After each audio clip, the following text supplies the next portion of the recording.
நான் வந்து இந்த இந்த ஒரு ஒரு ஒரு மாதத்தில் ஒரு மாதம் 2 மாதத்தில் கற்றுக்கிட்டது என்னென்னா, கன்சிஸ்டன்சி முடியும்னு நினச்சா கண்டிப்பாக முடியும். ஸோ அவ்வளோதான், அது சொல்லணும்னு தோணுச்சு. இப்போ தான் வந்து என் தங்கச்சியும் வந்தா, என் தம்பி கூப்பிட்டுட்டு வந்தான். அப்புறம் நான் ஷூவை மாட்டிட்டு நம்ம வந்துட்டு ஜிம்முக்கு போயிட வேண்டியதுதான். காலையிலேயே கொஞ்சம் ஹெவியாக ஒர்க் அவுட் இருந்தது, காற்று அடிச்சு கொளுத்துது. பாட்டை போட்டுட்டு அதுக்கப்புறம் நம்ம அப்படியே வேலையை ஸ்டார்ட் பண்ணோம். அதுக்கப்புறம் வந்துட்டு ஒரு ஹார்ட் வச்சாங்க. ஹார்ட் வைக்கிறது எப்படின்னு சொல்லி கொடுத்தேன். ஒரே ஒரு விஷயம், உங்களுக்கு நீங்கள் மட்டும்தான் வந்துட்டு நிரந்தரமாக இருப்பீங்க. ஸோ அதை மட்டும் நீங்கள் புரிஞ்சுக்கோங்க. உங்களுக்கு நீங்கள் தான். Okay, bye செல்லக்குட்டீஸ்.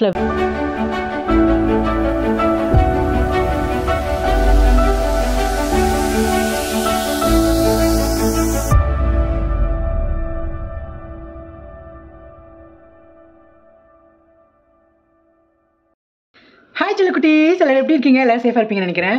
ஸோ இன்றைக்கான வீடியோ என்ன அப்படின்னா, ஸோ நான் இப்போ தான் வந்து கொஞ்சம் வேலையெல்லாம் முடித்தேன். சரி, ஏதாச்சும் விளாக் எடுக்கலாம் அப்படின்னு சொல்லிட்டு தான் வந்து இந்த விளாக் எடுக்க போகிறேன்.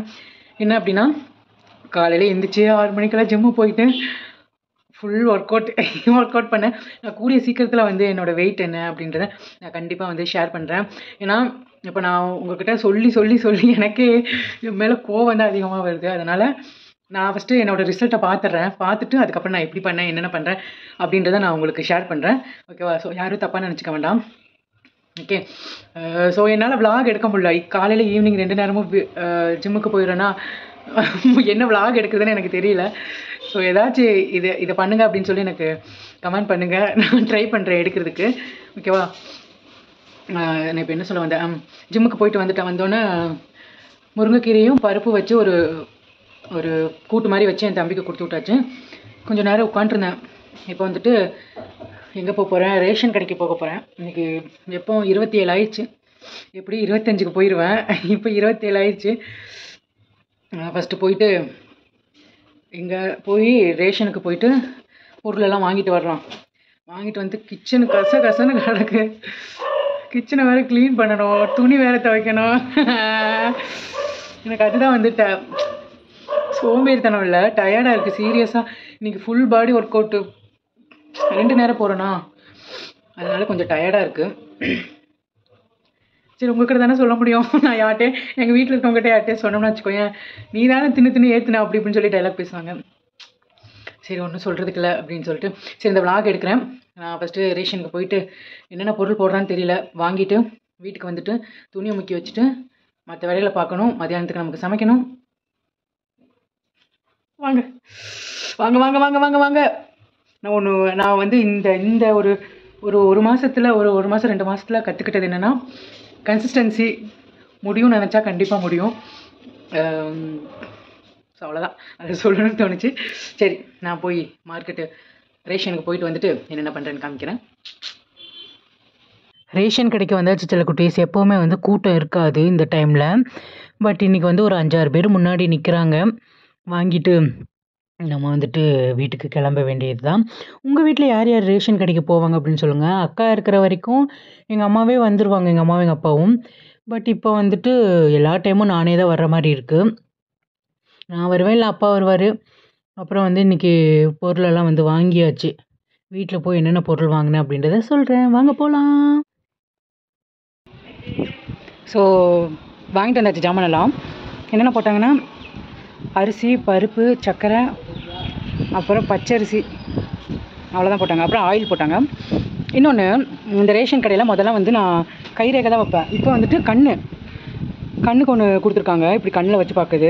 எனக்கு பயமாக வேறு இருந்துச்சு. நான் கண்ணு இப்படி பண்ணிட்டு இருந்தேன். அதனால் பயப்படாதம்மா, கண்ணை நல்லா ஓப்பன் பண்ணி வைமானா இப்படி ஓப்பன் பண்ணேன். நார்மலாக கண்ணை வை, ஒன்றும் பிரச்சனை இல்லை அப்படின்னா. அப்புறம் இப்படி 2 டைம் பார்த்தேன்.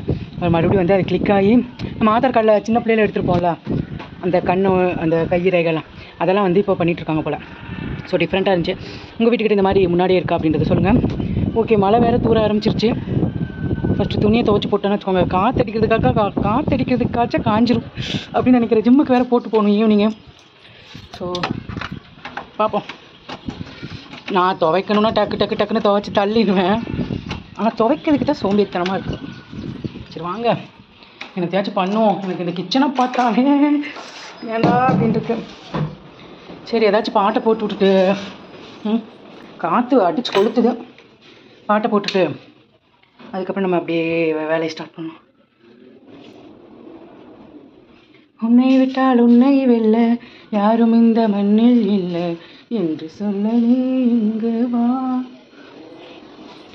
அப்துல் கலாம் சொன்னார் என்று கனா காண வேண்டும் என்று. ஏதாச்சும் ஒரு நல்ல பாட்டை போடணும். போட்டு விட்டுட்டு நல்ல பாட்டாக வந்து ஒன்று போட்டு விட்டுட்டு துணி எல்லாத்தையும் முக்கி வச்சுட்டேன். இன்றைக்கி கொஞ்சம் ஃபேஸுக்கு பேக்கெல்லாம் போடணும். பார்க்கலாம். ஃபஸ்ட்டு துணியை முக்கி வச்சுட்டு துவைச்சிட்டு அப்புறம் மற்ற வேலைகளை பார்க்கலாம். முக்கி வச்சுட்டேன். மழையும் தூறுது, காற்றும் அடிக்குது. நல்லபடியாக எல்லாத்தையும் துவைச்சி போட்டாச்சு. நான் காய போட்டுற வேண்டியது தான். காய போட்டுட்டு இன்றைக்கி ஃபேஸ் பேக் போடலான்ட்டு இருந்தால எங்கள் வீட்டில் வந்து ஆலோவேரா வந்து அழகாக வளர்ந்துருக்கு. இந்த மழைக்கு சூப்பராக வளர்ந்துருக்கு. ஆலோவேரா மட்டும் இல்லை, எல்லா செடியுமே அழகாக வளர்ந்துருக்கு. நல்லா பெருசு பெருசாக இருக்குது. முதல்ல காஞ்ச மாதிரி இருந்தது. ஸோ இதில் வந்துட்டு நம்ம ஒரே ஒரு பீஸ் மட்டும் சின்னதாக வந்து எடுத்துக்கலாம். எடுத்துகிட்டு ஃபேஸில் இருக்கிற ஏரெல்லாம் ரிமூவ் பண்ணணும். ரிமூவ் பண்ணிவிட்டு குளிக்க வேண்டியது தான். ஓகேவா? ஸோ இதை நல்லா கழுவிட்டு நம்ம யூஸ் பண்ணிக்கலாம். பார்த்திங்களா, நல்லா தழன்னு இருக்குது. பூவெல்லாம் பூத்துருக்கு. என் தம்பி தான் வந்து எல்லாம் மெயின்டைன் பண்ணுவான், நம்மளால இல்லை. ஸோ நல்லா ஃபேஸ் பேக்கெல்லாம் போட்டுட்டு போட எங்கள் பாப்பாங்க வந்துட்டாங்களா, சரி அதனால தான் வந்து நான் காமிக்க முடியல. போய் குளிச்சுட்டு வந்தாச்சு. அதுக்கப்புறம் இது எனக்கு ஹைடி ரொம்ப ரொம்ப பிடிக்கும். இதில் உள்ள சின்ன சின்ன எமோஷ்னல் இருக்குல்ல, யார் இல்லைனாலும் நான் இருப்பேன் அப்படின்ற ஒரு நம்பிக்கை இந்த ஸ்டோரியில் இருக்கும். நான் ரொம்ப விரும்பி பார்ப்பேன்.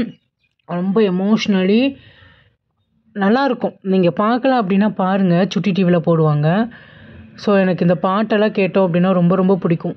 போட்டு விட்டுட்டு அப்புறம் வந்துட்டு நான் சுண்டல் ஊற வச்சிருந்தேன் காலையில். அதை வேக வச்சுட்டு அதுக்கப்புறம் குதிரைவாலி அரிசியும் பச்சை பயிரும் போட்டு ஒரு சாப்பாடு மாதிரி ரெடி பண்ணிட்டேன். இன்றைக்கி கஞ்சி மாதிரி வைக்கல, சாப்பாடு மாதிரியே வச்சு எடுத்துட்டேன்.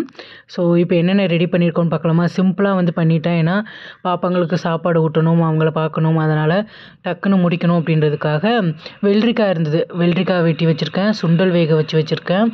அதுக்கப்புறம் குதிரைவாலி அரிசி, கொஞ்சம் சாம்பார். இதை தான் வந்துட்டு நம்ம மதியானத்துக்கு சாப்பிட போகிறோம். ஹாய். ஸோ சாப்பிட்டு முடிச்சாச்சு. பாப்பாங்களெல்லாம் சாப்பாடு ஊட்டிட்டு பாப்பாங்களெல்லாம் தூங்க வச்சாச்சு. இப்போ 5:30 ஆயிடுச்சு. நம்ம ஜிம்முக்கு கிளம்ப போகிறோம். நம்ம சின்ன பிள்ளைகளெல்லாம் இந்த பிம்பிள்ஸ் வந்தால் யாராச்சும் நம்மளை சைட் அடிப்பாங்களோ அப்படின்ற மாதிரிலாம் தோணும்ல. எனக்கு இது பார்க்கும்போது அப்படி தோணுது. அது அழகாக இருந்தது என்னோடய ஃபேஸுக்கு. ஸோ இப்போ வந்துட்டு 5:30 ஆயிடுச்சு. நான் வந்து ஜிம்முக்கு போகிறேன். போயிட்டு நம்ம ஈவினிங் நைட்டு வந்து என்னென்ன பண்ணுறோம் அப்படின்றத பார்க்கலாம். எனக்கு ரொம்ப பிடிச்சிருந்தது அந்த பிம்பிள் வந்து அழகாக இருக்குது. ஆனால் இப்போ எப்படின்னா, பிம்பிள் வருது அப்படின்னா பாடி சூடாக இருக்குது அப்படின்றது அர்த்தம், புரிஞ்சுக்கோங்க. அதுக்கப்புறம் இன்றைக்கி வானம் என்னன்னு தெரியல, எனக்கு வானம் அவ்வளோ பிடிச்சிருந்தது இன்றைக்கி. ஏதோ என் கண்ணுக்கு அவ்வளோ அழகாக இருந்தது. நான் ஜிம்முக்கு போகும்போதெல்லாம் பார்த்துட்டே போனேன், அவ்வளோ சூப்பராக இருந்தது. இதை பார்க்கும்போது எனக்கு ஒரு விஷயம் தோணுச்சு. என்னென்னா, வானம் அப்படின்றது வந்து நிரந்தரமான ஒன்று. மேகம் அப்படின்றது அப்பப்போ வந்துட்டு போகிறது. ஓகேவா? ஆனால் மேகம் பார்க்கறதுக்கு அழகாக இருந்தாலுமே அது நம்ம கூட கடைசி வரைக்கும் இருக்காது. அது வேலை என்னென்னா, கொஞ்சம் நேரம் இருக்கும், அதுக்கப்புறம் போயிடும். இதே மாதிரி தான் நம்ம லைஃப்பும். நம்ம லைஃப்பில் நிறையா பேர் வந்து போவாங்க. அதுக்காக நம்மளோட கேரக்டரையோ இல்லை நம்மளையோ நம்ம மாற்ற முடியாது. நம்ம வானம் மாதிரி. போகிறவங்கள ஏன் போகிறீங்கன்னு கேட்கக்கூடாது, வர்றவங்கள ஏன் வரீங்கன்னு கேட்கக்கூடாது. அதை என்ஜாய் பண்ணிவிட்டு அப்படியே மூவ் ஆன் ஆகிட்டே இருக்கணும் அப்படின்றது தோணுச்சு. சரி, கருத்து பிடிச்சிருந்தா ஃபாலோ பண்ணுங்கள். அதுக்கப்புறம் ஷூவை மாட்டிடலாமா? இப்போ தான் வந்து என் தங்கச்சியும் வந்தால், என் தம்பி கூப்பிட்டுட்டு வந்தான். அப்புறம் நான் ஷூவை மாட்டிட்டு நம்ம வந்துட்டு ஜிம்முக்கு போயிட வேண்டியதுதான். காலையிலேயே கொஞ்சம் ஹெவியாக ஒர்க் அவுட் இருந்தது. எங்கள் அம்மாட்ட கேட்டுட்டு இருந்தேன், உடம்பு கொஞ்சம் குறைஞ்சிருக்காமா அப்படின்னு. எங்கள் அம்மா எனக்கு தெரியல சாமி அப்படின்ட்டு இருந்தாங்க. அப்புறம் எங்கள் அம்மாவை கூப்பிட்டு ஒரு ஃபோட்டோ எடுக்கிறேன்றக்காக வர சொல்லிட்டு இருந்தேன். எங்கள் அம்மா கேமராக்குள்ளே இருக்காங்கன்னே எங்கள் அம்மாவுக்கு தெரியல. எங்கள் அம்மா நான் வரலன்ட்டு இருந்தாங்க. நீ கேமராக்குள்ளே தான் இருக்க, இங்கே வா அப்படின்னு. அதுக்கப்புறம் வந்துட்டு ஒரு ஹார்ட் வச்சாங்க. ஹார்ட் வைக்கிறது எப்படின்னு சொல்லி கொடுத்தேன். அதுக்கப்புறம் ஹார்ட் வச்சுட்டு எங்கள் அம்மாவுக்கு ஒரு பாய் சொல்லிவிட்டு நான் வந்து ஜிம்முக்கு கிளம்பிட்டேன். ஜிம்மில் போய் ஒர்க் அவுட் முடிச்சுட்டு வந்துடுறேன். ஸோ நான் வீட்டுக்கு வந்துட்டேன். இப்போ என்ன பண்ணணும் அப்படின்னா, சமைக்கணும்.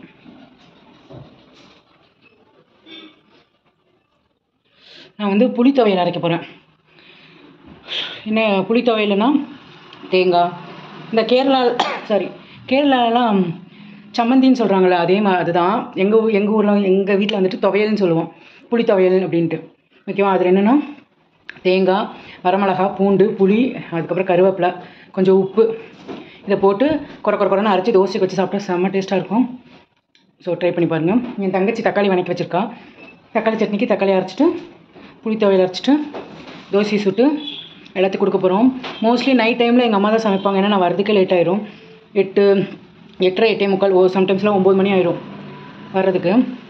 ஸோ சரி இன்றைக்கி சீக்கிரமாக வந்து நம்ம ஏதாச்சும் பண்ணலாமே அப்படின்னு சொல்லிட்டு நான் கொஞ்சம் இன்னைக்கு கார்டியோ தான், அது இல்லாமல் டயர்டாக இருந்தது. சரின்னு சொல்லி நான் சீக்கிரம் வந்துட்டேன். இப்போ என் தம்பி வந்துடுவான், அதுக்குள்ளே நான் வந்து சமையல் வேலையை பார்க்குறேன். ஹாய். ஸோ எல்லா வேலையும் முடிஞ்சிருச்சு. நான் படுத்துட்டேன். படுத்ததுக்கப்புறம் தான் ஞாபகம் வந்துச்சு, ஐயோ வீடியோ எண்டு பண்ணலையே அப்படின்னு சொல்லிட்டு. அதுக்கப்புறம் வந்து எந்திரிச்சேன். ஸோ அவ்வளோதான் செல்லக்குட்டீஸ், இப்படி தான் போகும். டயர்டாக வேற இருக்குது, அதனால் தூங்க போகிறேன். ஓகே, ஹாப்பியாக இருங்க, சந்தோஷமாக இருங்க, சேஃபாக இருங்க. ஒரே ஒரு விஷயம், உங்களுக்கு நீங்கள் மட்டும்தான் வந்துட்டு நிரந்தரமாக இருப்பீங்க. ஸோ அதை மட்டும் நீங்கள் புரிஞ்சுக்கோங்க, உங்களுக்கு நீங்கள் தான். ஓகே, பாய் செல்லக்குட்டீஸ், லவ் யூ ஸோ மச். நான் லைட் ஆஃப் பண்ணட்டா? பாய்.